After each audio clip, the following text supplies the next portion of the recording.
नमस्कार मित्रांनो, पुन्हा एकदा एका नव्या ट्रिकसोबत स्वागत आहे तुम्हा सर्वांचं आपल्या MPSC GS 360 या यूट्यूब चॅनलवरती.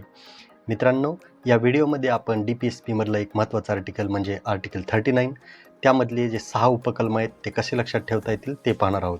आर्टिकल 39 हे येणाऱ्या कंबाईन आणि राज्यसेवासाठी महत्त्वाचंच, कारण यातील सबकलमांवर आयोगाने बरेच वेळेस प्रश्न विचारलेले आहेत.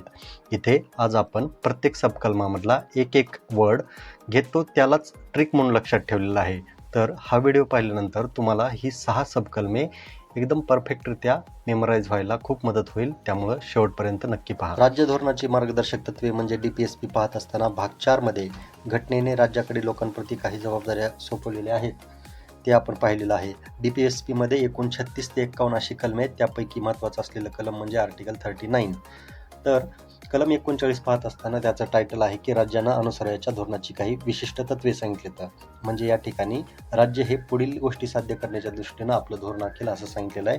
त्यामधलं ए नंबरचं जे सबकलम आहे ते सांगतं की उपजीविकेचं पुरेसं साधन मिळण्याचा हक्क स्त्री आणि पुरुष नागरिकांना सारखाच असावा. या ठिकाणी ए फॉर आजीविका असं लक्षात ठेवा. उपजीविकेच्या ऐवजी ए फॉर आजीविका लक्षात ठेवा.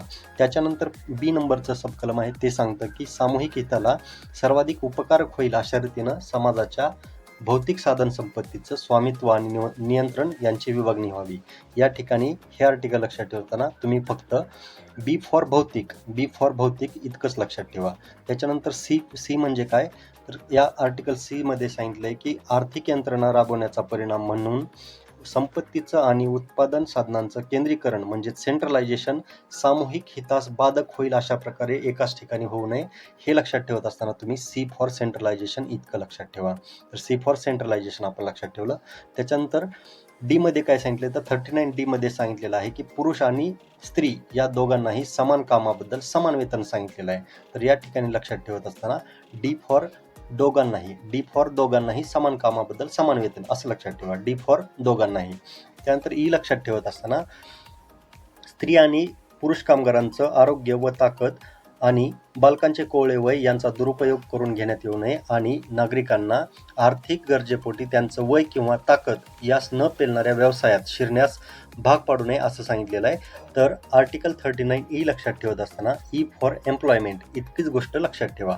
त्यानंतर एफ मध्ये काय सांगितलंय तर 39F मध्ये सांगितलेलं आहे की बालकांना निरामय पद्धतीनं आणि मुक्त म्हणजे फ्री आणि प्रतिष्ठापूर्ण वातावरणात आपला विकास करण्यासाठी संधी आणि सुविधा दिल्या जाव्यात आणि बालक व युवक यांना शोषणापासून आणि नैतिक व भौतिक गरजांच्या बाबत उपेक्षेपासून संरक्षण दिले जावे.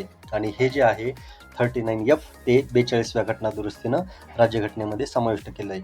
तर एफ लक्षात ठेवत असताना एफ फॉर फ्री वातावरणात विकास एवढंच लक्षात ठेवा. अशा प्रकारे आर्टिकल 39 मधली सबकलम लक्षात ठेवत असताना ए फॉर आजीविका, बी फॉर भौतिक साधन संपत्ती, सी फॉर सेंट्रलायझेशन, डी म्हणजे डी फॉर दोघांनाही समान वेतन, ई फॉर एम्प्लॉयमेंट आणि एफ फॉर फ्री वातावरणात विकास असं आपण लक्षात ठेवलेलं आहे.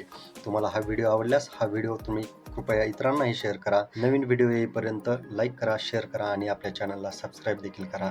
Thank you guys.